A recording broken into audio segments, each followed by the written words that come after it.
Mungkin perkenalan dulu apa itu Solelen gitu ya. Nah, Solelen itu sebenarnya dari singkatan The Science of Learning, Sole. Cuman kata Sole sendiri kebetulan punya arti dalam bahasa Latin itu adalah matahari. Makanya kita ada logo mataharinya di Solelens itu ya. Nah, sebenarnya tujuan dari Solelens ini gampang, kita cuma melihat gini. Di dalam bahasa Indonesia, kata belajar itu cuma satu. Dalam bahasa Inggris itu kita mengenal ada istilah learning, ada istilah study, gitu ya. Dan itu dua aktivitas yang berbeda. Belajar itu sebenarnya adalah sesuatu yang kita nggak bisa pilih. Kita bilang, oh saya nggak suka belajar. Itu mungkin orang nggak suka study. Tapi kata belajar learning itu sebenarnya proses natural yang akan terjadi di otak kita saat kita menerima informasi yang baru. Apapun itu kita dari tidak tahu menjadi tahu itu otomatis terjadi proses pembelajaran di dalam otak kita. Jadi itu bukan sesuatu yang kita bisa bilang suka atau nggak suka, kita bisa escape atau enggak, itu natural proses yang ada di otak kita gitu. Nah, mungkin bisa ke slide berikutnya gitu ya. Nah, jadi Solelen itu sebenarnya bisa ke slide berikutnya, Mas Revi. Oke, nah Solilens itu sebenarnya kita pengen membuat satu aplikasi yaitu game based learning. Disebut game based learning karena emang core-nya adalah game. Artinya kita benar-benar buat gamenya, anak-anak bermain di dalam game tanpa disadarin mereka itu sambil bermain mereka belajar sesuatu gitu. Nah, jadi apa sih bedanya antara game based learning dengan gamification? Yang seringkali kan kita dengar kata-kata, oh ya saya sudah melakukan ini gamification di dalam metode pembelajaran di sekolah saya, gitu ya. Nah, gamification itu sebenarnya dalam bahasa Indonesia dibuat seolah-olah ada seperti game. Nah, itu seperti game, seolah-olah seperti game. Jadi misalnya contoh, misalnya ada kuis. Nah, kalau misalnya kuisnya jawabnya benar, anak-anak mendapatkan ini ya bintang ya, bintang ini kalau yang jawab benar dapat bintang. Koleksi bintangnya 5, kalau bintang 5 nanti bisa dapat coklat. Nah, itu di gamify. Dibuat seolah-olah ada reward, ada permainan. Itu disebut gamification. Tapi game based learning adalah proses pembelajarannya itu sendiri melalui game. Nah, game ini sifatnya sebenarnya bisa seperti simulasi.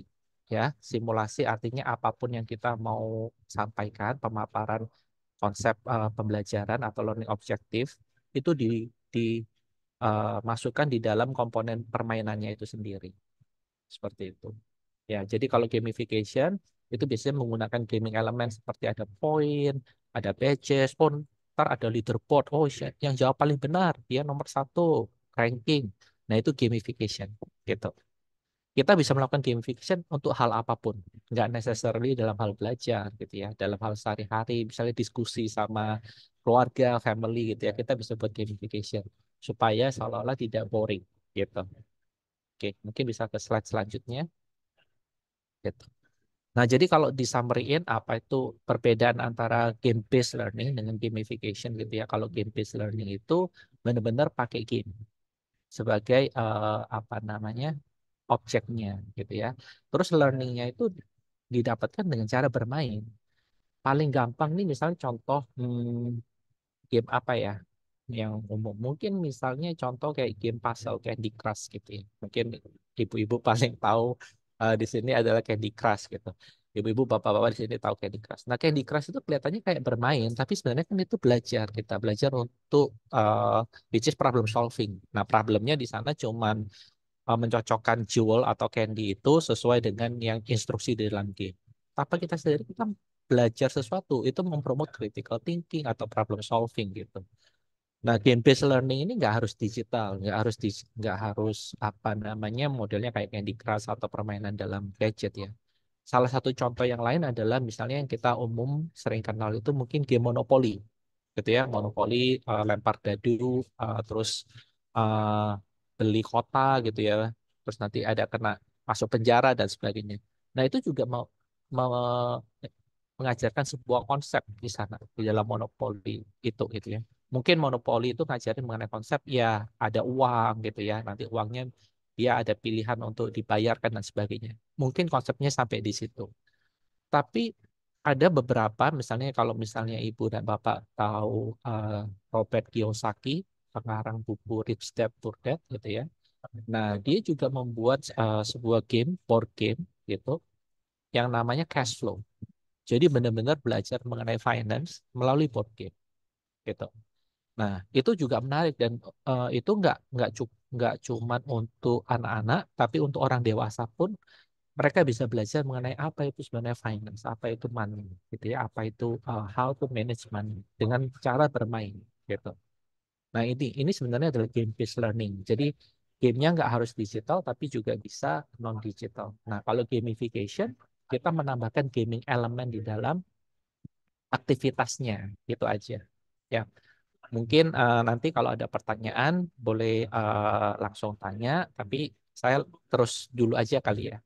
Jadi kalau misalnya nanti ada yang mau tanya, boleh disimpan dulu pertanyaan. Mungkin bisa ke slide berikutnya, Mas Revi.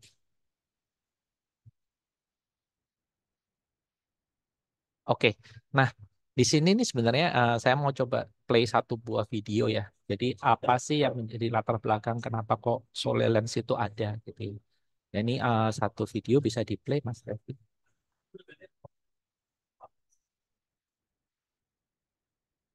Oke, kita coba dengerin dulu sama-sama ya.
Oke, thank you. Jadi kalau saya ulangi lagi atau summary ini ya. Jadi kita tuh melihat bahwa masa depan mungkin 10-15 tahun ke depan cara hidup kita itu atau apa yang relevan di dunia eh, kerja nanti 10-15 tahun ke depan itu akan totally berbeda dengan hari ini gitu ya. Jadi teknologi-teknologi itu perkembangan teknologi itu kita kalau kita lihat 20 tahun ke belakang dan kita asumsi 20 tahun ke depan, 20 tahun ke depan itu mungkin bisa 5 sampai 10 kali lebih advance dibandingkan dengan teknologi hari ini. Kenapa? Karena bayangkan aja misal contoh gini, kalau kita sekarang tinggal di zaman sebelum ada elektrik, sebelum ada listrik gitu ya. Begitu listrik itu udah ditemukan, hidup kita udah berbeda gitu. Cuman ada satu teknologi listrik itu mengubah cara hidup secara drastis. Yang dulu orang jam 5 harus sudah pulang sebelum gelap, tapi sekarang ada listrik. Dulu produktivitas itu cuma sampai jam 4 atau sampai jam 5, sekarang bisa sampai mungkin 24 jam kalau mereka mau, karena adanya listrik. Yang dulu tenaga manual, tenaga orang, sekarang bisa pakai tenaga listrik untuk menggerakkan suatu mesin atau benda ya. Jadi satu teknologi listrik itu dampaknya terhadap kehidupan kita itu sangat drastis. Nah, demikian juga dengan beberapa teknologi yang sekarang lagi under research ya. Misalnya contoh adalah rekayasa genetika, AI gitu ya, blockchain teknologi. Setelah itu quantum computing teknologi, fusion nuclear teknologi. Nah, itu 5 hal yang akan benar-benar mengubah segala aspek dalam hidup kita. Fusion nuclear teknologi membuat energi menjadi sangat murah, bahkan hampir gratis. Gitu. AI membuat produktivitas orang, satu orang bisa mengerjakan pekerjaan mungkin 5 sampai 10 orang dengan adanya AI. AI akan membantu untuk mengoptimalkan atau sebuah industri automation. Artinya semua akan diautomate, semua akan menjadi robotik dan sebagainya. Nah, tantangan masa depan untuk anak-anak yang hari ini duduk di SD itu udah nggak sama. Mungkin kita bisa ke slide berikutnya, Mas. Nah, jadi kita melihat bahwa kalau saya ini kuliah tahun 2000 ya. Tahun 2000 tuh saya kuliah. Itu ini jurusan-jurusan kalau kuliah accountant, dokter, jadi lawyer, jadi engineer-engineernya itu mekanik gitu ya. Jadi banker, wah bangga kalau bisa jadi banker. Tahun 2020, 20 tahun. Bedanya cuma 20 tahun. Tiba-tiba ada yang namanya data scientist, ada profesi baru yaitu YouTuber, ada yang namanya mungkin UI UX dulu waktu saya kuliah nggak ada itu UI UX. Kalau orang kuliah IT itu jadi IT support gitu ya, pelajari jaringan. Kalau sekarang kuliah IT belajar programming dan sebagainya dalam waktu 20 tahun. Eh, apa namanya dunia kita udah banyak berubah. Nah, 20 tahun ke depan perubahannya nggak akan linear. Nggak akan kalau dulu 2000 itu anggap saja nilainya 50 ya, hari ini 2020 nilainya 100 kan naiknya 2 kali lipat. Apakah 2040 naiknya jadi 50 lagi jadi 150? Enggak. Mungkin 2040 nilainya udah 400 ya, atau mungkin 500. 5 kali lipat dari apa yang ada sekarang. Jadi apa yang sebenarnya paling penting untuk anak-anak? Yang paling penting anak-anak itu adalah the love of learning. Karena kita lihat bahwa ke depan itu yang namanya pengetahuan itu bisa didapatkan dari mana aja. Hari ini aja kita kalau mau belajar lewat Google udah bisa sebenarnya, gitu ya. Buku-buku yang ada di eh, apa sekolah ataupun di kampus itu menjadi kurang relevan, bukan berarti tidak relevan. Kurang relevan. Kenapa? Karena di dalam satu buku atau silabus atau topik pembelajaran mungkin cuma membahas satu atau dua topik. Tapi saya bisa cari topik-topik lainnya yang similar yang mendukung di eh, Google gitu ya. Jadi mungkin nggak ada di buku tapi saya bisa cari seperti itu. Jadi tidak ada membatasi hari ini untuk seseorang belajar. Yang membatasi adalah karena mereka nggak tahu mau belajar apa. Itu permasalahan yang terbesar. Saat kita dihadapkan di satu food court, satu pujatsera yang terlalu banyak makanannya, malah bingung nggak mau makan apa? Pernah nggak mengalami kayak gitu? Malah bingung mau makan apa. Mending kita ke satu tempat solaria gitu atau tempat bakso gitu ya. Pilihannya cuma bakso urat atau bakso halus atau tambah tahu tempe. Udah selesai. Kita tahu langsung mau makan apa. Begitu kita ke food court yang begitu banyak kita malah bingung.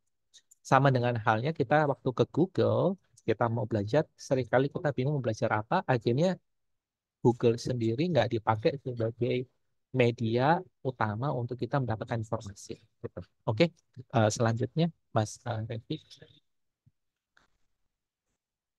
bisa ke slide berikutnya. Nah, kita tuh melihat anak-anak itu sebenarnya sebagai seperti kanvas gitu ya. Jadi kalau misalnya kanvas yang kosong, apapun yang misalnya dari mereka dapat informasi, itu akan menjadi warna dasar gitu.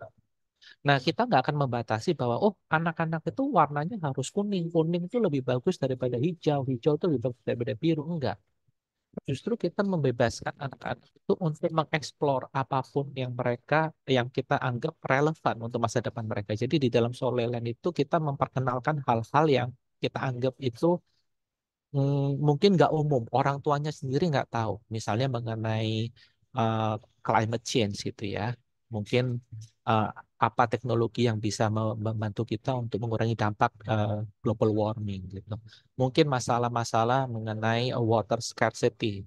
Kalau misalnya dari research itu mengatakan 25 tahun lagi sumber air tawar yang kita sekarang pakai untuk mandi, untuk cuci itu habis. 25 tahun lagi. Artinya air itu nggak bisa didapatkan dari tanah, gitu.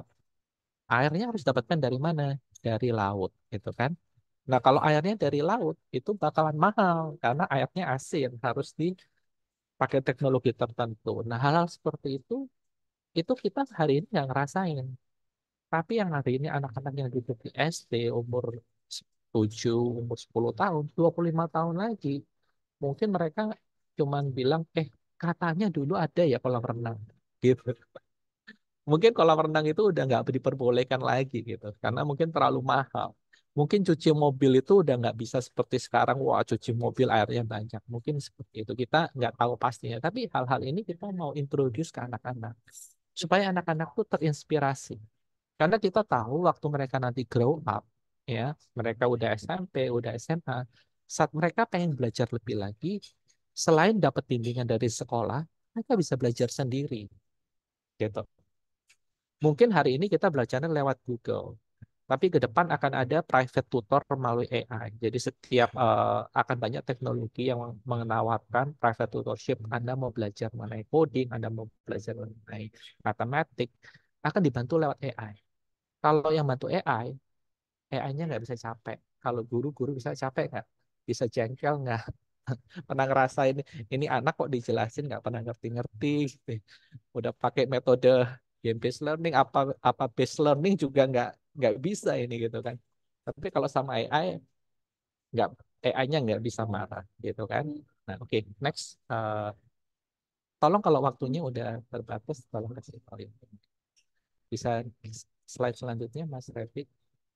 Nah, jadi kita pengen anak-anak itu dengan permainan di Soleland, mereka itu belajar at their own pace. Kalau kita di sekolah kan nggak bisa ya. Oh, si A ini agak agak kurang cepat belajarnya. Terus kita nunggu sampai si A ngerti lah. Si B, si C, si D, bosen dong, gitu kan? Tapi dengan adanya dia main di game, ada yang satu kurang cepat, ada yang satu cepat sekali, terserah seperti itu. They learn at their own pace gitu. Dan membuat learningnya tuh sebagai menjadi natural. Contoh nih ya, kalau kita nonton sebuah film gitu, film Korea nih, drakor, drakor gitu. Tiba-tiba kita jadi ngerti, iya loh ternyata begini-begini. Nggak ada yang ngajarin.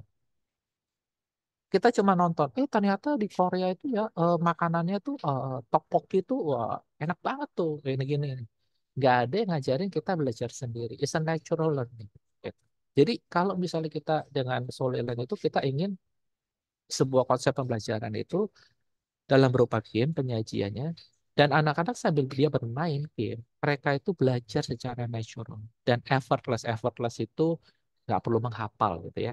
Kasarannya seperti itu. Gitu. Karena di dalam game mau diulangi berapa kali pun gurunya nggak bisa marah. Nggak ada gurunya gitu. Oke, next selanjutnya Mas Revi. Nah, jadi kita mau bangun life skill supaya anak-anak itu apa ya bisa survive ya, untuk tantangan masa depan. Nah, life skillnya itu apa sebenarnya adalah love of learning tadi itu. Kalau mereka bisa problem solving, mereka bisa berpikir secara kritis gitu ya. Karena kalau misalnya kita membuat sebuah simulasi, kalau misalnya bapak-bapak dan ibu yang di saya nggak tahu ini ada yang di Jakarta, ada mungkin dari di luar Jakarta. Kalau di Jakarta mungkin tahu dengan Kidsania gitu ya, yang ada di Pasir Place. Nah, Kidsania itu offline, fasilitas offline gitu. Di sana anak-anak belajar mengenai simulasi secara offline. Tapi simulasi secara offline itu sangat mahal untuk dibuat. Misal contoh, membuat simulasi anak-anak belajar menjadi pemadam kebakaran. Seolah-olah seperti itu ya. Jadi nanti ada water hose, airnya disiram ke titik-titik tertentu. Nah, tapi ngebuatin itu kan mahal. Terus setiap kali setelah apa namanya water hose-nya dikeluarin airnya harus ada maintenance dibersihin, harus jadi sangat ribet. Tapi kalau saya buat simulasinya di dalam game, anak-anak belajar mengenai banyak hal, bahkan bisa lebih kaya. Kenapa kok api itu bisa membesar, gitu ya? Elemen dari api itu supaya bisa membesar harus ada ignition, yaitu pematiknya, harus ada oksigen. Wah, jadi cuman permainan memadamkan kebakaran api. Tapi dia belajar ternyata api itu harus ada oksigen dan harus ada rasio minimum 70-30 gitu. Kalau oksigen di bawah itu dia nggak bisa. Makanya nanti ada simulasinya nih, coba nih kalau bisa ditaruh di kaca, ditutup, apinya mati. Kalau taruh gelas gitu kan. Nah, konsep yang sederhana kita mau ajarkan mengenai apa itu api, kita bisa lakukan melalui game. Sehingga tanpa mereka sadarin informasi itu secara natural mereka belajar dan mereka mungkin bisa kasih ke orang tuanya, iya loh nih gitu, ternyata api itu seperti ini seperti ini seperti ini. Siapa yang ngajar? Nggak ada. Oke, next. Nah, bisa ke slide selanjutnya. Jadi ini ada 4 tahapan yang kita mau adopsi di Solelens. Yang pertama itu discovery. Discovery itu kita membebaskan anak-anak untuk bermain di dalam game. Tidak ada satu objektif yang sama untuk semua pemain. Artinya seperti ini. Kalau Bapak Ibu pernah main Mario Bros, ya mungkin supaya gampang kita mungkin Mario Bros lebih umum gitu ya. Nah, Mario Bros itu kan ada satu monsternya tuh namanya Bowser, penjahatnya gitu ya. Nah, jadi kan kalau misal kita main Mario Bros, semua orang harus mengalahkan satu penjahat yang sama, yaitu Bowser. Di Soleil enggak. Kita pingin anak-anak terserah. Nanti mereka ada yang suka belajar mengenai climate change, ada yang mereka yang suka belajar mengenai misalnya culture, ada yang mereka suka mengenai health gitu ya. Nah, kita akan kembangkan terus konten-konten di dalam game, kita akan tambahkan mekanik-mekanik, kita akan tambahkan simulasi-simulasi. Hari ini Soleil masih baru, kita startup company ya, dan dibilang udah bagus atau belum, saya harus akuin masih jauh dari sempurna. Tapi ini saya mau sharing adalah misi dari Solar. Sehingga anak-anak dengan tadi permainan yang tidak diharuskan menyelesaikan satu masalah, anak-anak boleh berbebas deliberate practice. Ada yang nanti suka belajar art, ada yang suka belajar matematik, dan itu menjadi validasi gitu ya. Karena nggak ada paksaan. Dan semua aktivitas di dalam game kita mapping, kita akan share itu ke orang tua. Seperti itu. Ya, dan yang terakhir itu adalah expert guidance. Yang kita perkenalkan di dalam game, kita nggak bisa menjadi expert di semua topik pembelajaran, nggak mungkin. Makanya nanti kita akan bekerjasama dengan offline. Gitu. Kita akan kerjasama dengan sekolah-sekolah, di mana guru-guru itu yang harusnya nanti bisa membantu membimbing untuk lebih deepen gitu ya. Jadi deep learning-nya itu di situ. Atau misalnya kalau yang belajar musik, nanti kita bisa kerjasama dengan institusi-institusi pembelajaran musik. Oh, ada yang pengen belajar robotik, mungkin nanti ada kayak tuition center di luar yang mengajarkan mengenai robotik. Sorry, masih kedengaran nggak suaranya? Masih Masih, ya? masih. Oke. Oke, next. Bisa ke slide berikutnya. Nah, ini adalah salah satu contoh dashboard yang kita bakal share ke orang tua gitu. Jadi misalnya bisa tahu si anak si A itu udah bermain 7 jam. Dan dari 7 jamnya dia bisa di breakdown per harinya eh, apa aja. Setelah itu anak-anaknya itu belajar apa aja. Apakah dia belajar mengenai health, apa belajar mengenai fosil, atau mereka belajar mengenai teknologi, atau mereka belajar mengenai fisik. Nah, setelah itu kita bandingkan dengan anak-anak seumurnya gitu. Oh, kalau anak-anak seumurnya itu rata-rata nilainya 7 loh gitu ya. Tapi Rika itu nilainya 9 gitu. Nah, kita memberikan data ini ke orang tua supaya orang tua menjadi kok tiba-tiba anak gua nggak tahu tuh anak saya tuh ternyata suka robotik ya gitu. Nah, ini menjadi salah satu juga nanti diskusi, termasuk juga nanti orang tua kalau pengen ngobrol-ngobrol gitu ya. Kalau orang tua saat ini kan misalnya waktu apa yang terjadi di sekolah, orang tuanya nggak dapat visibility tuh. Di sekolah diajarin apa, cuman taunya dari mana bukunya gitu ya. Tapi kalau gurunya ngomong di luar dari buku juga nggak tahu. Gitu kan. Nah, kalau ini bisa tahu topik-topik yang dipelajari ini apa aja. Gitu. Oke, bisa next. Nah, ini karakter-karakter di dalam game kita ada 4 heroes, Rio, Faye, Fritz, Puella. Ini cuma mengilustrasikan seolah-olah pemain itu menjadi salah satu dari mereka. Nanti mereka bisa punya pet, pilih petnya masing-masing. Dan di belakang itu kalau dilihat itu ada yang naik apa itu parasailing itu ya. Ada yang bawa map, ada yang gundul itu di belakang kotak gitu. Nah, itu profesor itu ada inventor, ada permainan ada karakter-karakter yang nanti menjadi guide di dalam game gitu. Jadi seolah-olah jadi gurunya gitu. Tapi gurunya kita bikin lucu-lucu gitu. Oke, next. Nah, ini adalah karakter di dalam game. Ada si Dr. Vita, ini adalah biologis, ada Profesor Olex, ini inventor, ada Tori, itu historian, ada Dr. Sun, gitu ya, ada chef, ada juga tour guide, gitu. Kita bilangnya jurnalis, gitu ya. Jadi ngajarin anak-anak mengenai culture, budaya dan sebagainya. Next. Nah, ini salah satu contoh materi yang ada di dalam game kita. Misalnya kita mau ngajak anak-anak mengenai masalah sampah gitu ya. Jadi ini salah satu kayak background story-nya, quest-nya. Wah, kok banyak sampah. Terus anak-anak nanti harus solving the issue. Jadi musuhnya adalah bukan ngalahin ngalahin si Bowser, bukan ngalahin si gerombolan si berat, bukan gitu ya. Kalau kenal bebek atau paman Bobek kan musuhnya gerombolan si berat.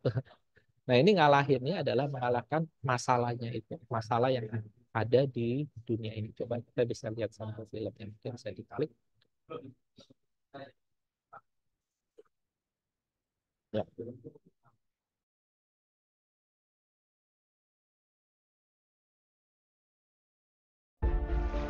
Ah, the river. It might be nice for a swim on such a good day. Ah, so fresh. Look at the plastic! It's hurting the animals in the river! Poor crab! Let me help you! Are those fish really eating tiny plastic pieces? This is getting worse!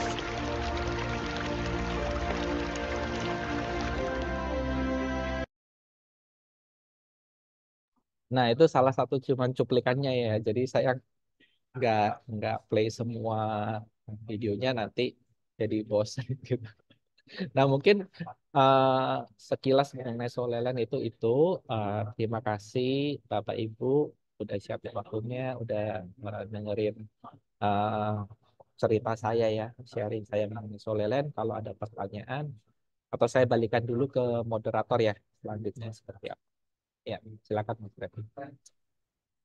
Baik, terima kasih sekali lagi Pak Jonathan atas presentasinya ya, sangat luar biasa dan komprehensif.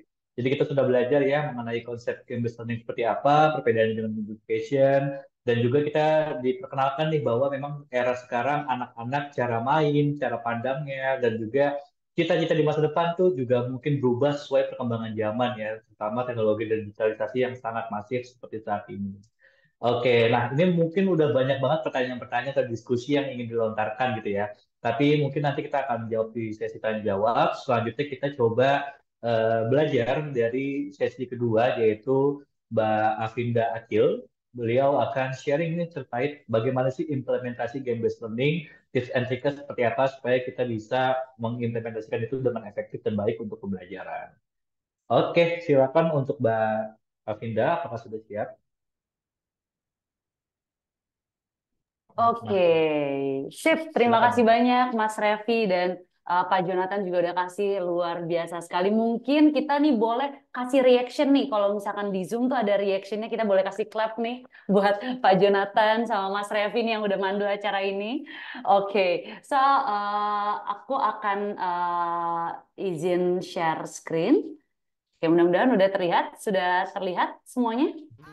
Sudah, Mbak. Oke, ada lagu-lagu sedikit nih. Kayaknya kalau siang-siang gitu ya, tadi habis lunch juga biasanya rata-rata agak-agak ngantuk gitu ya. Jadi untuk sesi kali ini kita bisa lebih bersemangat ya. Jadi kalau misalkan tadi Mas Revi juga udah kasih rules, aku juga mau kasih rules sedikit buat di sesi kali ini. Kalau dulu kita inget-inget zaman dulu nih, kalau misalkan kita bolos itu tuh kan harus apa ya istilahnya harus manjat pagar gitu ya Bapak Ibu ya waktu zaman-zaman kita sekolah nih. Tapi kalau bolos 2024 katanya tuh unmute sama start videonya dimatiin itu berarti namanya bolos. Nah, jadi kalau boleh nih Bapak Ibu semua yang ada di Zoom, saya mau lihat wajahnya yang ganteng dan cantik-cantik hari ini karena hari ini aku bakal share dan mau belajar banyak dari Bapak Ibu dan juga hari ini akan ada beberapa sedikit aktivitas yang meminta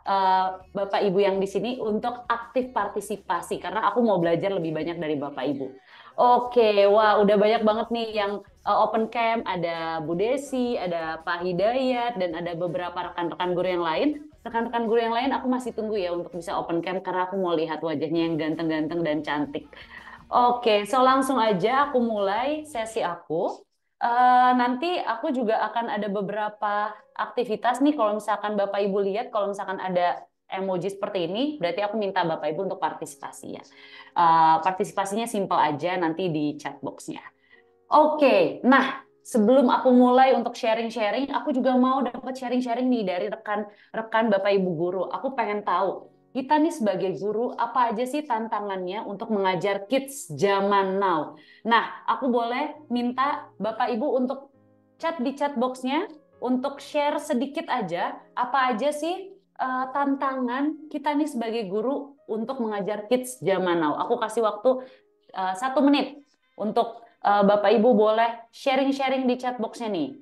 Kira-kira apa nih? Misalnya susah diatur. Wah, Bapak Wayan bilang susah diatur. Ada Ibu Deti yang bilang short attention span-nya. Mudah bosan, banyak pilih-pilih teman. Wah, luar biasa. Kalau misalkan ini nih, main ini nih, ada nggak ya jadi salah satu tantangan kita nih sebagai guru gitu ya, kayak kemana-mana harus bawa gadget gitu misalnya. Wah, katanya beda banget nih karakternya, generasi menunduk. Kalau kata salah satu profesor yang terkenal banget, generasi zaman now itu generasi strawberry katanya. Jadi katanya lembek banget gitu ya. Oke, luar biasa. Terima kasih banyak Bapak Ibu yang udah sharing-sharing. Nah, pertanyaan berikutnya aku mau nanya juga. Kalau kita nih sebagai guru, kira-kira apa aja sih tantangan murid kita dalam menerima pembelajaran di zaman sekarang? Nah, kalau tadi dari kita nih dari sisi gurunya, aku mau tahu juga pendapat Bapak Ibu guru, rekan-rekan semua nih, apa aja sih tantangan kalau murid-murid kita untuk bisa menerima pembelajaran dengan baik? Kira-kira sama nggak ya tantangan yang dihadapi oleh kita dan tantangan murid-muridnya juga kurang fokus. Misalkan ada yang merasa murid itu mungkin ya tantangannya belajarnya kurang menarik, kurang interaktif, membosankan misalnya kayak gitu. Boleh di-share juga nih Bapak Ibu, kira-kira tantangan murid-murid kita nih dalam menerima pembelajaran tuh apa aja sih? Wah, ada yang bilang sering bengong, ada yang bilang tidak fokus. Boleh aku kasih waktu 30 detik lagi untuk Bapak Ibu jawab di chat box-nya. Ada yang bilang motivasi belajarnya kurang fokus juga. Oke, banyak gangguan dari teman sendiri. Harus pakai media gawai biar semangat. Oke, sip. Thank you banget Bapak Ibu yang udah sharing-sharing di chat box-nya. Aku izin matiin dulu nih chat box-nya nih. Bisa nggak dari teman-teman? Oke, kalau nggak bisa nggak apa-apa. Oke, nice. Jadi tadi Bapak Ibu Guru udah sharing sedikit pengalaman atau tantangan dari sisi Bapak Ibu Guru dan juga udah share nih kira-kira tantangannya murid-murid kita tuh seperti apa sih dalam menerima pembelajaran. Kebetulan tim dari Learning Room sudah melakukan survei juga nih. Kira-kira apa aja sih tantangan yang dihadapi oleh murid-murid kita dalam menerima pembelajaran? Yang paling pertama, mereka itu bilang susah nih nangkep pembelajaran, banyak banget yang harus dipelajari. Matematika, kimia, fisika, biologi, belum sosial, belum bahasa. Banyak banget yang harus mereka tangkap pembelajarannya. Jadi akhirnya itu menjadi salah satu tantangan tersendiri bagi murid-murid kita. Yang kedua, ada banyak banget murid-murid kita yang bilang belajar tidak menyenangkan. Nah, tadi salah satu konsep pembelajaran yang menarik banget dari Pak Jonathan bahwa belajar atau bahasa Inggrisnya ya study dan learn itu dua hal yang berbeda sebenarnya gitu. Jadi mungkin anak-anak di sini yang maksudnya adalah studying it's not fun. Jadi akhirnya itu jadi salah satu tantangan yang dihadapi oleh murid-murid kita juga. Next-nya, mereka ngerasa belajar tuh nggak sesuai dengan tingkat kemampuan dirinya mereka. Jadi ketika mereka belajar di dalam kelas, mereka belajar mungkin ya di kurikulumnya gitu ya, itu nggak sesuai dengan kemampuan dirinya mereka. Mungkin mereka ngerasa aku udah bisa lebih daripada ini. Mereka atau ada yang ngerasa aku sebenarnya kurang paham nih, jadi nggak belajar sesuai dengan pace-nya tadi kalau kata Pak Jonathan bilang gitu. Ini salah satu nih tantangan yang dihadapi oleh murid dalam pembelajaran. Yang terakhir, nah ini kayaknya tadi udah banyak juga ditulis ya sama Bapak Ibu Guru ya, bahwa susah banget fokus karena terdistraksi dengan game online. Wah, kalau murid-murid kita nih, para Gen Z di sini gitu ya, itu udah terbiasa yang namanya menggunakan gawai, menggunakan gadget. Jadi susah nih untuk lepas dan sangat susah untuk fokus juga pada akhirnya. Oke, nah jadi tadi kita udah dapat gambaran tantangannya apa saja. Ternyata tantangan kita dari sisi guru maupun tantangan kita dari sisi murid yang kita lihat kurang lebih sebenarnya sama tantangannya. Nah, gimana sih solusinya untuk bisa menghadapi tantangan tersebut gitu ya? Karena kita ingin learning itu jadi efektif, ya pembelajaran itu jadi efektif. Kita juga ingin memberikan real world simulation karena kan kita sebagai guru kita ingin memberikan yang terbaik, kita ingin memberikan simulasi yang paling real gitu ya ke depannya bahwa di dunia let's say setelah mereka sekolah di dunia pekerjaan itu kan ada beberapa hal yang value-value yang harus mereka punya gitu ya. Dan kita juga at the same time pengen banget murid-murid kita tuh ada engagement-nya. Nah, dari ketiga hal yang kita inginkan objektifnya ini dalam pembelajaran di kelas, salah satu solusinya adalah game-based learning tadi. Nah, kenapa harus game-based learning? Ada penelitiannya nih, Bapak Ibu. Jadi sebenarnya dari salah satu survei, spesifikasinya tentang gamification gitu ya, bahwa ada dari semua survei dan risetnya gitu ya, ketika guru menjadi sumber utama pembelajaran atau traditional learning disebutnya, itu tingkat efektivitasnya atau success rate dalam pembelajarannya hanya 20%.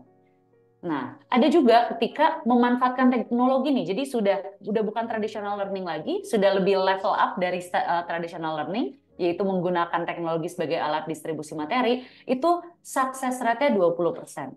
Tapi ketika mengintegrasikan game-based learning atau gamification elemen-elemennya gitu ya ke dalam proses belajar mengajar, itu terbukti success rate-nya meningkat menjadi 60%.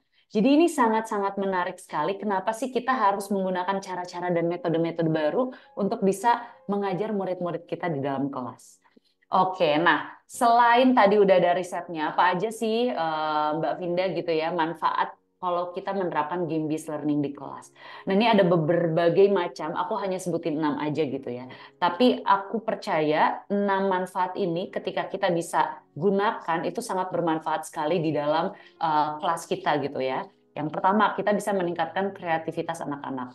Apalagi di 21st century learning skill, salah satu kompetensi yang paling penting adalah creativity. Jadi ketika kita bisa menerapkan game-based learning di dalam kelas, itu juga membantu untuk anak-anak meningkatkan kompetensi mereka di dalam abad ke-21 ini. Selain itu, bisa melatih konsentrasi belajar siswa. Nah, ini tadi jadi nyambung ke tantangan kita, yaitu anak-anak kurang fokus kalau menerima pembelajaran yang mungkin tradisional di dalam kelas. Nah, ketika kita bisa menggunakan game-based learning ini, akhirnya kita bisa melatih konsentrasi belajar dari siswa-siswi kita sendiri juga.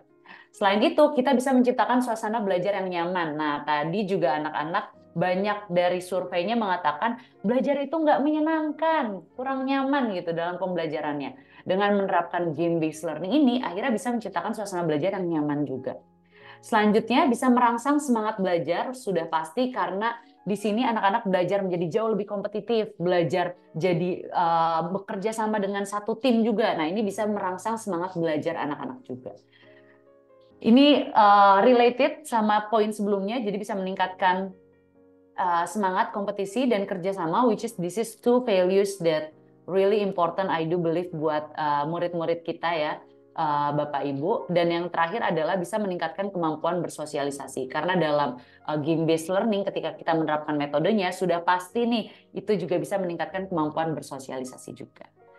Nah sekarang saya mau sedikit aja nih games sama Bapak Ibu juga di sini. Jadi aku mau tanya ke Bapak Ibu, kira-kira nih, kalau tadi sudah dapat gambaran banyak sekali dari Pak Jonathan, terus aku tadi cuma share sedikit aja sih beberapa manfaat dari game-based learning. Aku pengen tahu nih, kira-kira Bapak Ibu di sini nih, saya yakin sudah luar biasa expert sekali dalam mengajar. Kira-kira games-games apa sih yang sudah diimplementasikan dalam pembelajaran di kelas? Tapi aku juga mau bikin ini as a games, jadi Bapak Ibu boleh cari satu kertas. Cari kertas di sini. Aku tadi makanya kalau bisa Bapak Ibu, aku pengen melihat wajah ganteng dan cantiknya di sini yang belum open cam.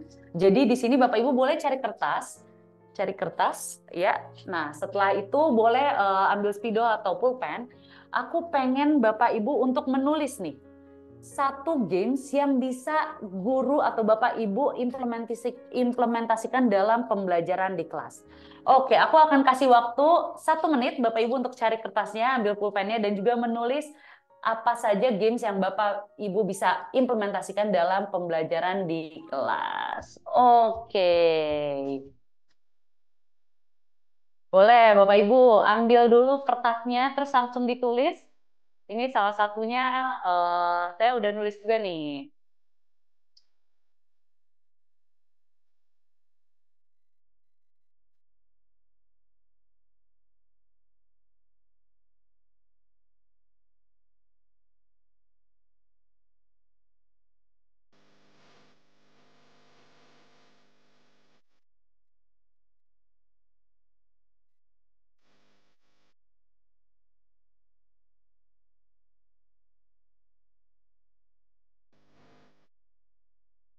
Oke, buat Bapak Ibu nih yang sudah menulis boleh ditaruh tulisannya di depan.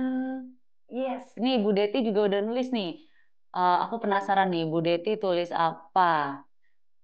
Oke, wah kayaknya karena virtual background nggak kelihatan ya. Oke, labirin. Wah, luar biasa nih main games labirin di dalam kelas. Wah, mungkin Bapak Ibu guru yang lain juga boleh sharing nih apa aja games-games yang biasa dipakai di dalam pembelajaran di dalam kelas. Aku kasih waktu 30 detik terakhir. Ini salah satunya contoh, aku tulis puzzle. Aku masih menunggu Bapak Ibu yang lain untuk ambil pulpen, ambil kertasnya, dan juga boleh tulis atau kasih lihat di depan. Wow, ada yang Hago, Pak Wayan bilang Hago. Ibu Violeta juga menulis. Wah, luar biasa nih. Buat Bapak Ibu yang lain yang belum open cam, aku masih mau lihat nih wajah ganteng dan cantiknya juga ya. Oke. Sip, terima kasih banyak Bapak Ibu. Boleh kasih reaction emoji eh clap atau Bapak Ibu yang open cam boleh kasih jempolnya dong di depan kamera. Kasih jempolnya luar biasa Pak Wayan. Pak Taufik juga luar biasa. Oke. Wah, tadi banyak sekali ya. Ada beberapa yang menarik yang aku sendiri personally nggak pernah cobain, yaitu tadi ada labirin di dalam kelas. Menarik sekali ya kalau ruang kelasnya cukup gitu ya, bisa dipakai untuk jadi sebuah labirin, sangat menarik sekali. Kalau misalkan nih mungkin aku sharing-sharing juga sedikit beberapa games yang biasa kita bisa pakai dan mungkin sangat sederhana juga gitu ya untuk digunakan di dalam kelas gitu ya. Seperti contohnya ada puzzle, aku juga tadi tulis puzzle. Jadi ini sangat-sangat sederhana, kita bisa bikin di kertas berupa puzzle apapun dan bisa disesuaikan dengan learning outcome yang sedang kita mau ajarkan di dalam kelas gitu. Setelah itu tebak gambar. Nah, ini menarik juga gitu ya. Sederhana dan sangat menarik. Kita bisa print gambarnya, kita bisa gambar sendiri juga, jadi jauh lebih kreatif. Selain itu ada board games. Nah, ini kemarin dapat inspirasi juga dari Pak Jonathan gitu ya. Board games yang sesuai dengan learning outcome-nya, kita bisa mengadaptasi dari board game yang sudah ada, terus kita create sendiri, very kreatif, very possible, sangat-sangat menarik. Selain itu juga ada crossword atau cari kata gitu ya. Ini salah satu yang sangat mudah kita bisa bikin sendiri juga gitu ya. Dan juga misalkan kuis-kuis yang memang berhubungan dengan learning outcome-nya itu sendiri dan juga bisa membantu proses pembelajaran. Sangat menarik. Oke, nah sebenarnya mungkin aku percaya tadi juga udah banyak sekali Bapak Ibu yang udah menggunakan game based learning ya di dalam proses pembelajarannya gitu ya. Mungkin ini aku mau sedikit kasih tips and trick dalam penggunaan game based learning yang bisa diimplementasikan dalam pembelajaran Bapak Ibu juga. Yang pertama kita harus sesuaikan dengan learning outcome. Nah, ini yang sepertinya jadi salah satu kendala gitu ya. Gimana nih caranya kita bisa melakukan pembelajaran yang menyenangkan at the same time sesuai juga nih dengan learning outcome-nya gitu. Jadi yang paling utama kita tetap harus create dulu learning objective atau learning outcome-nya, dan dari situ baru kita turunkan ke dalam games yang ingin kita gunakan. Selain itu, yang paling penting, karena siswa-siswi di sini itu secara nature udah sangat kompetitif jiwanya, kita bisa pandu siswa kita untuk mencari atau mencapai tujuannya tuh kayak gimana sih. Jadi diberikan detail instruksi yang akhirnya kita bisa memberitahukan juga learning outcome-nya tuh ini loh anak-anak gitu. Jadi mereka ketika bermain games juga mendapatkan pembelajarannya juga gitu. Yang ketiga, nah ini yang penting juga gitu ya, harus menantang, tidak terlalu mudah dan tidak terlalu sulit. Ini kadang jadi salah satu challenge tersendiri nih gitu kan. Jangan sampai games yang kita buat gitu ya untuk pembelajaran di dalam kelas itu jadi terlalu mudah, akhirnya tidak menantang dari murid-murid kita juga. Yang keempat, permainan juga harus kasih pengalaman yang berbeda. Tadi labirin itu menarik sekali ya, gimana anak-anak mungkin jadi uler-uleran gitu ya di dalam labirin tersebut gitu ya, dan itu jadi pengalaman yang berbeda ketika anak-anak experience hal tersebut di dalam kelas. Yang terakhir, nah ini yang menurut aku sangat-sangat penting gitu ya, kita juga harus bisa menggunakan media pembelajaran yang tepat dalam game-based learning ini. Nah ini yang aku mau share lumayan cukup detail, yaitu learning room kita bisa hadir untuk menjadi media pembelajaran dalam game-based learning itu sendiri.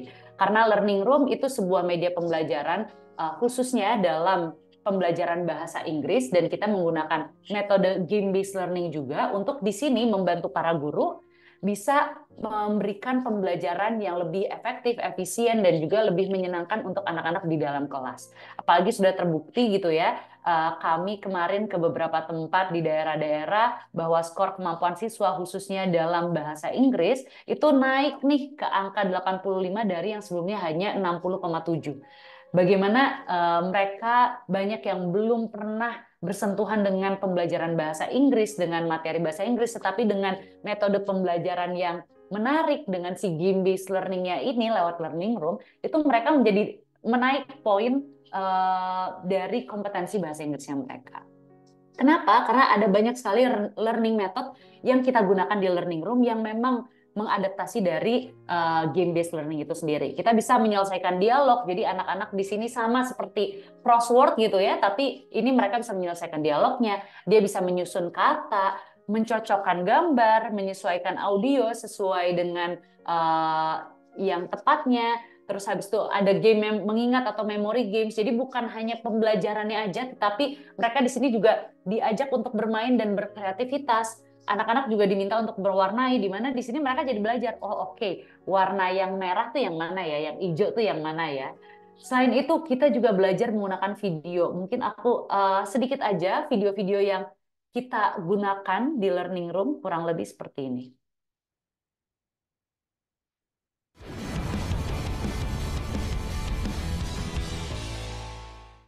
Hello, everyone! Welcome to Learning Room, an exciting place to learn new things every day. Are you ready for an adventure? Today, we're going to explore the world of transportation and learn about the different types. Yes, Jills. What about the Oke, kurang lebih itu, ini salah satu video yang kita buat dan kita produksi sendiri juga karena kita percaya bahwa semua yang diperlukan oleh murid-murid kita itu harus kita quality checking dengan benar juga. Bukan hanya itu, kita juga bisa mengajarkan anak-anak dengan metode lagu juga. Jadi bukan hanya secara visual menarik atau misalkan secara audio gitu ya, tapi anak-anak juga di sini belajar dengan menggunakan media pembelajaran yang sangat beragam juga gitu. Dan ini yang menarik adalah sistem gamifikasinya tadi, salah satunya adalah untuk membuat anak terus belajar. Jadi ketika anak-anak sudah menyelesaikan sebuah materi, sebuah praktis gitu ya, anak-anak akan langsung mendapatkan points. Jadi mereka merasa, oh oke, poinnya ini juga bisa dipakai untuk mereka gunakan ganti avatar dan lain-lain gitu. Jadi anak-anak di sini akan lebih termotivasi terus untuk praktis dan akhirnya kita percaya bahwa dari situ learning outcomes-nya juga bisa tercapai juga. Kurang lebih seperti itu yang saya mau sharing. Saya percaya bahwa kita sebagai guru nggak ada nih hal yang lebih membuat kita gembira selain bisa berhasil mempelajari sesuatu, dan kita sebagai guru juga sangat-sangat gembira lagi gitu ya kalau bisa menemukan cara untuk mengajari murid kita. Sekian dari saya, nanti untuk ada pertanyaan berikutnya bisa di sesi pertanyaan. Terima kasih, saya kembalikan ke Mas Revi. Baik, terima kasih Mbak Afinda. Keren banget ya, kita belajar banyak banget tadi, mulai dari tantangan apa sih yang dihadapi oleh anak-anak saat zaman sekarang, kemudian solusinya game-based learning itu yang bisa kita coba. Kita juga dikasih tahu nih manfaatnya, dampaknya seperti apa jika kita menggunakan pendekatan berbasis games. Luar biasa banget nih Mbak Vinda, terima kasih sekali lagi. Nah, kita lanjut lagi nih teman-teman di sesi terakhir. Nah, ini sesi yang sangat-sangat luar biasa dan inspiratif karena di sini kita bisa belajar langsung nih dari pengalaman secara langsung Ibu Siti Marina seorang guru.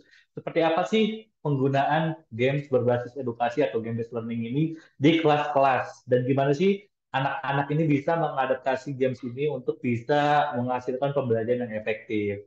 Nah, ini relate banget kan sama teman-teman yang juga sebagian besar guru nih seperti Ibu Siti Marlina. Baik, mungkin kita bisa langsung aja sharing-sharing bareng dengan Ibu Siti Marlina. Kepada Ibu Marlina, dipersilakan Bu. Terima kasih Pak Revi. Assalamualaikum warahmatullahi wabarakatuh. Selamat sore Pak Jonathan, Bu Avinda, Pak Revi, dan Bapak Ibu semua. Pada kesempatan kali ini saya akan share tentang pengalaman saya membawakan pembelajaran menggunakan game-based learning.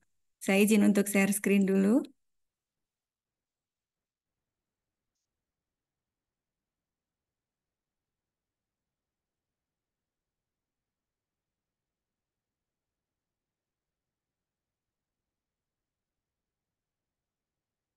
Baik, Bapak Ibu, sebelumnya saya ingin memperkenalkan diri. Terima kasih tadi Pak Revi sudah menampilkan profil saya di sesi perkenalan. Perkenalkan Bapak Ibu, saya Siti Marlina. Saya seorang guru di SD Negeri 4 Sidodadi di Kecamatan Patean, Kabupaten Kendal, yang berada di Provinsi Jawa Tengah. Perlu Bapak Ibu ketahui bahwa tempat kami itu adalah lokasi tertinggi di Kabupaten Kendal dengan berbagai kekurangan, di antaranya internet. Di sini itu internetnya lemah sekali Bapak Ibu. Jadi bagaimana cara saya sebagai guru bisa mensiasati berbagai kekurangan yang kami hadapi itu tetap membawakan pembelajaran dengan asik dan pastinya sesuai dengan tujuan pembelajaran yang telah ditentukan. Jadi Bapak Ibu, pada tahun pelajaran 2023-2024, saya mendapat tugas untuk mengajar di kelas 1. Di mana di kelas 1 ini ada program pemerintah yaitu Transisi PAUD SD. Jadi Transisi PAUD SD itu merupakan sebuah kegiatan di mana ada anak didik baru yang masuk di kelas 1.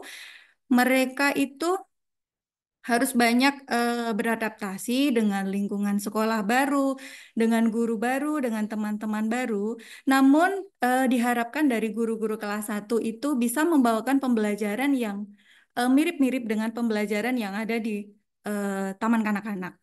Nah, salah satu metode yang saya gunakan pada kegiatan pembelajaran agar mirip dengan pembelajaran di taman kanak-kanak itu adalah salah satunya menggunakan metode game-based learning ini. Nah, mari kita simak beberapa pengalaman saya menggunakan metode game-based learning pada kegiatan pembelajaran.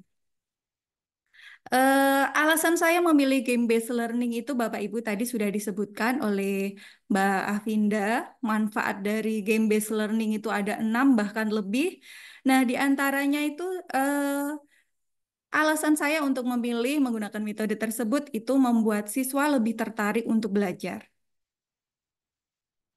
Nah, dengan kegiatan bermain, pastinya siswa itu tidak akan sadar bahwa mereka sedang melakukan kegiatan pembelajaran. Mereka hanya tahunya, apalagi nih kelas 1 ya, lagi suka-sukanya bermain, itu mereka merasakan bahwa, oh ternyata di sekolah itu tadi hanya diajarin bermain gitu kan. Padahal dengan kegiatan bermain itu, sebetulnya saya memasukkan beberapa materi pembelajaran agar anak itu merasa senang dan dengan kegiatan yang mereka senangi itu pastinya kegiatan pembelajaran akan berjalan dengan efektif begitu. Selain itu, game-based learning itu meningkatkan keterampilan yang diperlukan dalam kehidupan sehari-hari. Di antaranya keterampilannya tadi sudah disebutkan, ada berkolaborasi, ada bersosialisasi, ada juga anak diajarkan untuk berkomunikasi. Jadi dengan melakukan game dalam kegiatan pembelajaran itu, anak sebisa mungkin mereka akan berkomunikasi dengan temannya sehingga melatih menambahkan kosakata yang dimiliki anak dan melatih seni berbicara anak dengan temannya. Selain itu, mengajarkan keterampilan soft skill, di antaranya problem solving, terus ada lagi itu keterampilan untuk berpikir kritis. Dan meningkatkan pastinya kalau anak merasa senang itu motivasi belajar anak itu pasti meningkat, dan dengan kegiatan yang menyenangkan motivasi anak itu besar gitu kan. Pada kegiatan evaluasi itu bisa terlihat bahwa hasil belajar siswa itu meningkat dibandingkan dengan metode pembelajaran yang lain. Metode pembelajaran game based learning ini mampu meningkatkan hasil belajar siswa.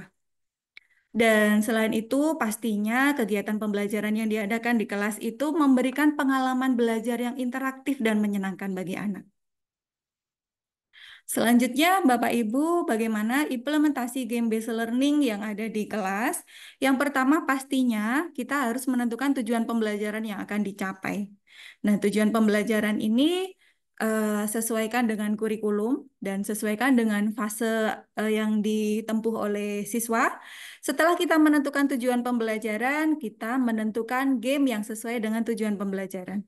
Kita sesuaikan juga dengan kedalaman materi pada tujuan pembelajaran. Eh, Mohon maaf ini karena tadi saya sebutkan di daerah saya itu keterbatasan dengan internet dan beberapa pengalaman yang saya gunakan itu bukanlah game yang digital. Saya hanya menggunakan game-game yang non-digital yang saya sediakan dan ini tanpa menggunakan internet. Kemudian setelah kita menentukan tujuan pembelajarannya, kita juga sudah menentukan game yang mau digunakan yang sesuai. Itu kita jelaskan kepada murid-murid ini tentang cara bermainnya. Diusahakan itu dalam penjelasan ini semua siswa paham bagaimana cara bermain game sehingga nanti pada pas pelaksanaan gamenya itu semua anak tahu harus melakukan apa, semua anak bisa mengerti tugasnya masing-masing, sehingga permainan nanti akan berjalan dengan lancar begitu. Setelah semua paham akan cara bermain gamenya, kita sepakati aturan bermain. Kita ingatkan, apalagi anak kecil ini dalam bermain itu pastinya kita tidak boleh melanggar hak-hak orang lain, tidak boleh terus asik sendiri dengan kegiatan yang lain selain kegiatan yang sudah disusun dalam game begitu. Lalu kalau sudah sepakat dengan aturan bermain, waktunya melakukan kegiatan permainan. Dalam kegiatan permainan ini nanti guru berperan sebagai fasilitator dan bahkan sebagai observer. Peristiwa apapun yang terjadi dalam kegiatan permainan itu, usahakan nanti guru mencatat dan catatan ini nanti akan dijadikan data mengenai bagaimana tingkat ketercapaian tujuan pembelajaran melalui metode game-based learning ini. Setelah permainan selesai, waktunya untuk merangkum pengetahuan. Nah, pada sesi merangkum pengetahuan ini usahakan kita hanya melontarkan pertanyaan pemantik sehingga anak akan digali pengetahuannya tentang materi pembelajaran yang sudah dijalankan melalui metode game-based learning ini. Sehingga kita tahu seberapa dalam pemahaman anak itu tentang materi yang kita bawakan tadi melalui pertanyaan-pertanyaan yang masing-masing anak bisa menjawabnya begitu. Setelah itu di sesi terakhir kita melakukan refleksi bagaimana kegiatan pembelajaran yang sudah kita lakukan ini menurut pandangan siswa. Apakah kegiatan ini membuat mereka senang, membuat mereka tertarik untuk terus belajar dan lain sebagainya. Nah, ini beberapa game yang saya gunakan di kelas, diantaranya adalah puzzle, ada puzzle block, spin the wheel, dan ini menggunakan botol bekas. Nanti saya tampilkan di videonya, Bapak Ibu. Mohon izin untuk menampilkan video ini adalah beberapa dokumentasi kegiatan pembelajaran menggunakan game-based learning yang saya lakukan di tahun kemarin.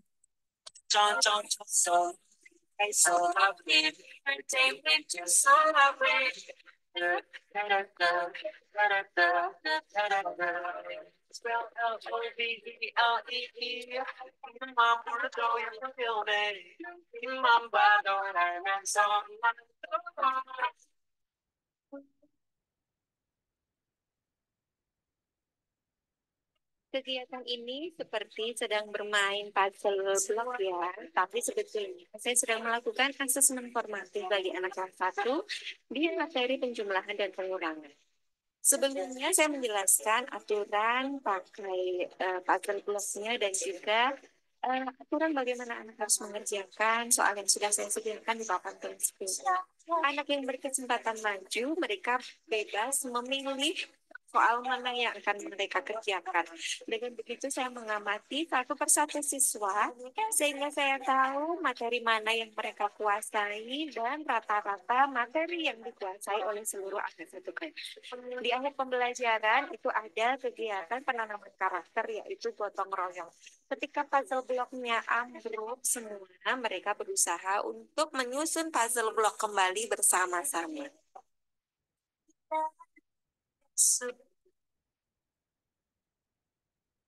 Come around. All I can say is ooh la la, ooh la la, ooh la la, ooh. Oh, I can't help you, turn me on so bad. Ooh la la, ooh la la, ooh la la, ooh. Just kiss me, get you out of my head. With every single kiss, the one. Says ooh la la, ooh la la, ooh la la, ooh. Ooh la la, ooh la la, ooh la la, ooh. That push back falling oh so slowly. We up on trying to get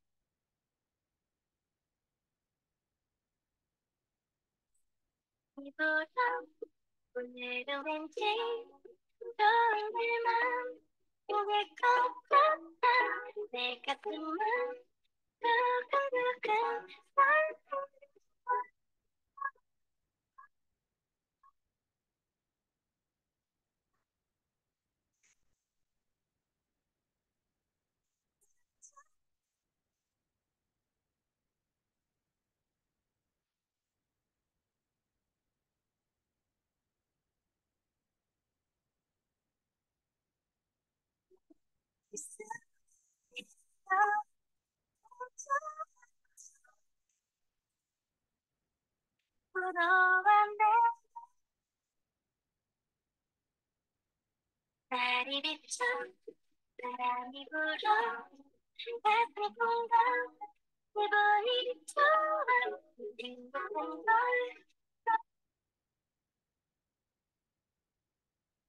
Baik Bapak Ibu, itu tadi dokumentasi pembelajaran mengenai metode game-based learning.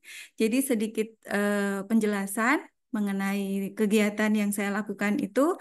Yang pertama ini menerapkan aturan dalam bermain. Jadi di pembelajaran kelas 1 awal itu ada pembelajaran mengenal teman baru.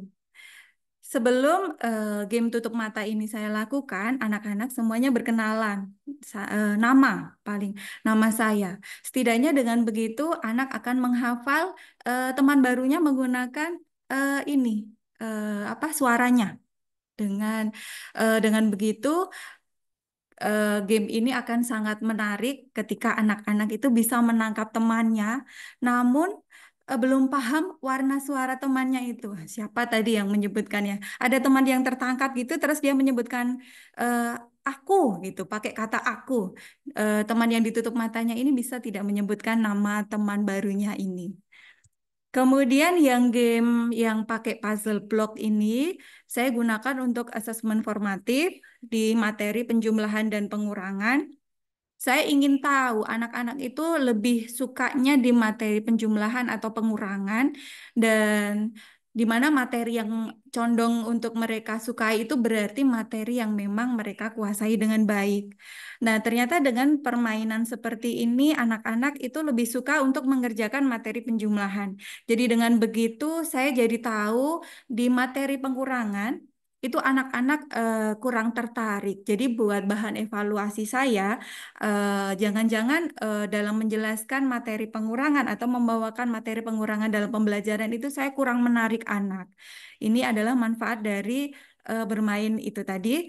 Nah, kemarin saya dapat inspirasi dari Pak Jonathan itu untuk puzzle blocknya ditempeli stiker-stiker hasil dari penjumlahan atau pengurangannya gitu ya Pak. Seperti angka 10 hasil dari soal yang saya tuliskan di papan tulis. Kemudian untuk susun puzzle ini adalah kegiatan pembelajaran P5.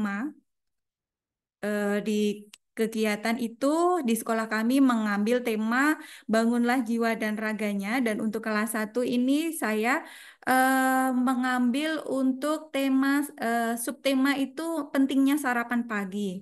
Jadi di salah satu kegiatannya itu anak-anak saya berikan potongan-potongan gambar menu sarapan pagi, ada nasi goreng, ada bubur ayam dan lain sebagainya. Saya potong-potong menjadi sebuah puzzle. Dan saya berikan kepada anak-anak, itu sekitar ada 5 gambar. Nanti anak yang sudah menyelesaikan satu puzzle, mereka harus berpindah ke puzzle yang lain.